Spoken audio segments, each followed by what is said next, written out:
네, 반갑습니다. 디지털 트랜스포메이션, 스타벅스 이야기, 나이키 이야기 들으셨죠? 네. 엄청나잖아요. 근데 그런 이야기 들을 때마다 약간 위축되기도 하고 하는데, 근데 우리 친구들의 이야기 좀 들어보자.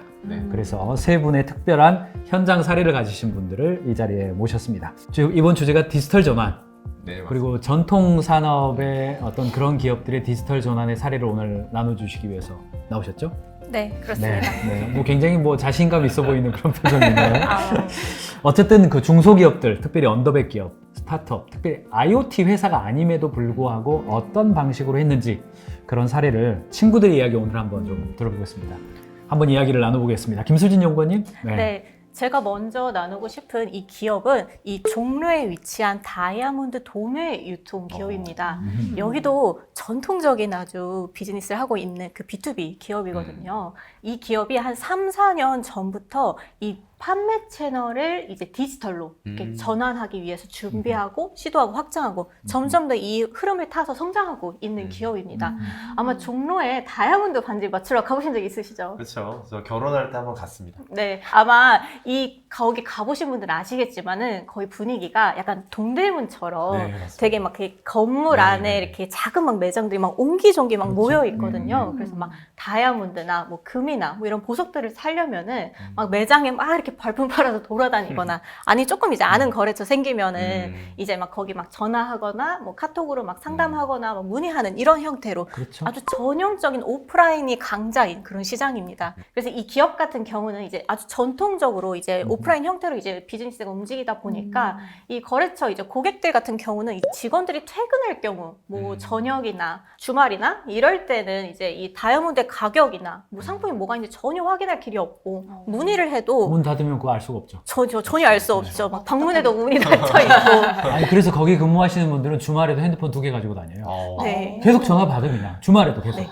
그래서 막 가격을 문의를 하는데 저도 몰랐는데 다이아몬드 종류가 1000개가 넘더라고요. 그러니까 직원들도 이 가격을 다 기억을 못하는 거예요. 어떻게 하려면 이제 내부 인트라넷 들어가서 확인을 해야 되는데 인트라넷 사실 퇴근하면서 꺼지고 확인 못하지 않습니까? 그러다 보니까 이제 상담이 조금씩 늦어지는 겁니다. 월요일날 제가 출근해서요. 보고 말씀드릴게요. 벌써 딴 데 가버리죠. 벌써 아주 딴데 전형적이죠. 그래서 이 기업은 이 디지털 전환을 위해서 아예 자체 폐쇄물을 만들기 시작을 했습니다. 즉, 이 사업자 등록증이 있어야만 이제 가입을 하고 그러면은 이 상품들도 보고 가격이 대충 얼마인지도 확인할 수 있는 그런 온라인몰을 만들기 시작을 한 거죠. 그러자마자 이 바로 반응이 온 거는 확실히 20대에서 좀 40대 좀 젊은 층들의 이제 그 사장님들 아니면 그 거래소 담당자분들이 보고 그냥 굳이 전화 안 해도 바로 주문할 수 있네 하면서 이제 주문을 넣기 시작하는 겁니다. 거기 보고 이런 것도 있네. 또 새로운 것도 알게 되고. 그리고 또 하나 변화가 생긴 게 지방입니다. 아시다시피 지방으로 영업을 가려면 영업사원들이 진짜 막 로열티 고객들을 진짜 매주 가야 되고 아니면은 뭐 격월로 뭐 격주로 이런 식으로 방문을 해야 되는데 뭐 지방 거래처가 있으면 거기에 우리 그냥 폐쇄물 이거 있으니까 여기 가입하세요 라고 해놓고 거기에 이제 가입하신 분들은 거기서 보고 이런 거 있네 바로 주문 넣고 이런 형태로 굳이 이제 지방에까지 영업사원이 가지 않아도 이 폐쇄물이 어떻게 보면 영업사원의 역할을 하게 된 거죠. 어떻게 보면 우리 편의점 할 때도 이제 편의점이 이제 24시간 이제 문 닫지 않고 오픈하지 않습니까? 그렇죠. 이 폐쇄물이 어떻게 보면 이 24시간 편의점 같은 역할을 하다 보니까 오히려 시간과 공간의 제약이 없어지고 점점 고객 접점이 오히려 더 많아지는 그것을 통해서 더욱더 성장했었던 그런 기업이 좀 많이 생각이 나고 전통 기업도 디지털 전환 할 수 있구나.